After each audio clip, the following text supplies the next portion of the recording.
Artificial intelligent एक ऐसी technology जो मशीनों को सोचने समझने की पावर देती है, आपके सवालों का एक अच्छा जवाब देती है और आपको नए नए क्रिएटिव आइडिया भी दे सकती है।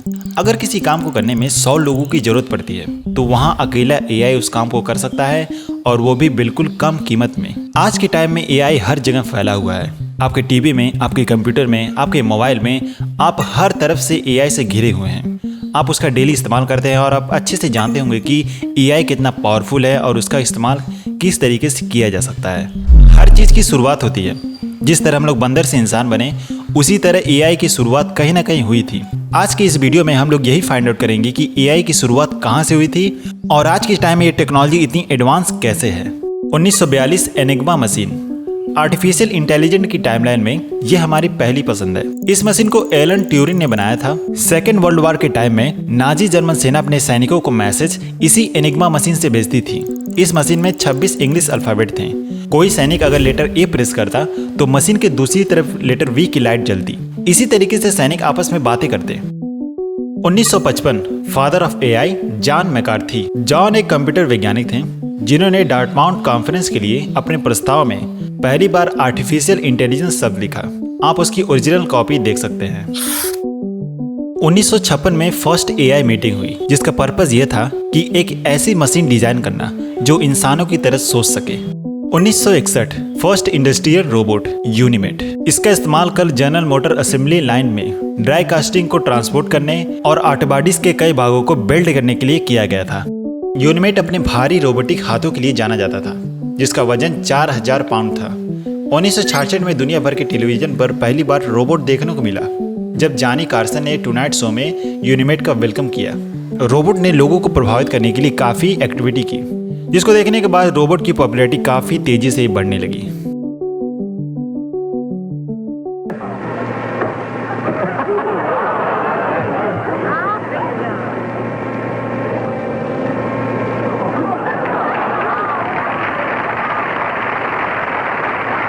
Now, what he's doing now is to program what he's going to have the machine do.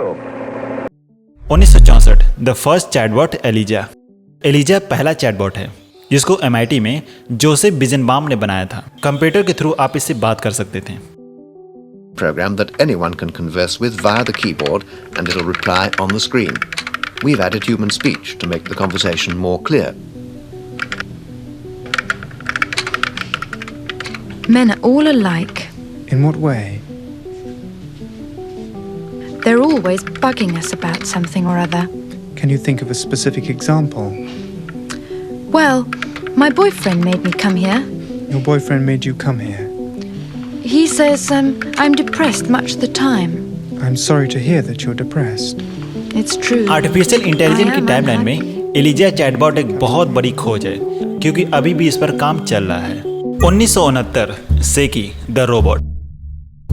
Artificial intelligence की टाइमलाइन में अगला नाम सेकी का है। सेकी पहियों से चलने वाला एक रोबोट था। इसमें काफ़ी कमाल की खूबियाँ थी, जैसे रोबोट रास्ते में पड़ी किसी भी ऑब्स्टिकल को पहचान कर अपना रास्ता बदल सकता था, प्लानिंग कर सकता था और सिंपल इंग्लिश लैंग्वेज में बातें कर सकता था। 1997 मैन वर्सेस मशीन। यह वास्तव में आर्टिफिशियल इंटेलिजेंस की टाइमलाइन में एक बहुत बड़ा गेम चेंजर था। डीप ब्लू IBM द्वारा विकसित एक शतरंज खेलने वाला कंप्यूटर था। उस समय के famous chess player Garry Kasparov को मशीन डीप ब्लू को हराने की चुनौती दी गई। खेल को देखने आए सभी लोग हैरान रह गए जब मशीन डीप ब्लू ने गैरी कास्पारोव को हरा दिया। 1998 द इमोशनली इक्विप्ड रोबोट किस्मेट। किस्मेट उन पहले रोबोट्स में से एक था जो मनुष्य के साथ सोशल और इमोशनल फीलिंग के साथ बातचीत कर सकता था। इसका चेहरा कार्टून जैसा था और लोगों को हंसाने की क्षमता रखता था।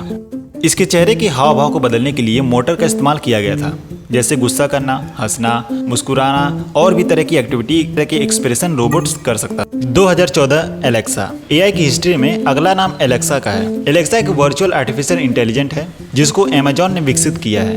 Alexa smart watch, car monitor, speaker, TV और कई अन्य प्लेटफॉर्म पर उपलब्ध है। बस आपको एलेक्सा बोलना है जिससे डिवाइस एक्टिव हो जाएगी। आप बस बोलकर उससे कई काम करवा सकते हैं, जैसे म्यूजिक ऑन करना, न्यूज़ चलाना, टीवी ऑन करना। इससे भी बेहतरीन काम उससे आप करवा सकते हैं। एलेक्सा 24 घंटे आपके साथ रहती है। 2016 first robot citizen Sophia. Hanson robotic ने आर्टिफिशियल इंटेलिजेंस की मदद से सोफिया नामक एक ह्यूमनॉइड रोबोट बनाया है। सोफिया इंसानों के चेहरे के हाव भाव को एक्सप्रेस कर सकती है, आपसे बात भी कर सकती है। अगर आप उससे कोई सवाल पूछते हैं तो आपके सवालों का सही जवाब भी दे सकती है। सोफिया को इस तरीके से डिजाइन किया गया है कि वो समय के साथ और भी इंटेलिजेंस हो सके। सोफिया को 2016 में एक्टिव किया गया था, जिसके बाद वो सऊदी अरबिया की नागरिक बन गई, जिसे किसी देश की नागरिकता प्राप्त करने वाली पहली रोबोट बन गई। 2020 चैट जीटीपी 3।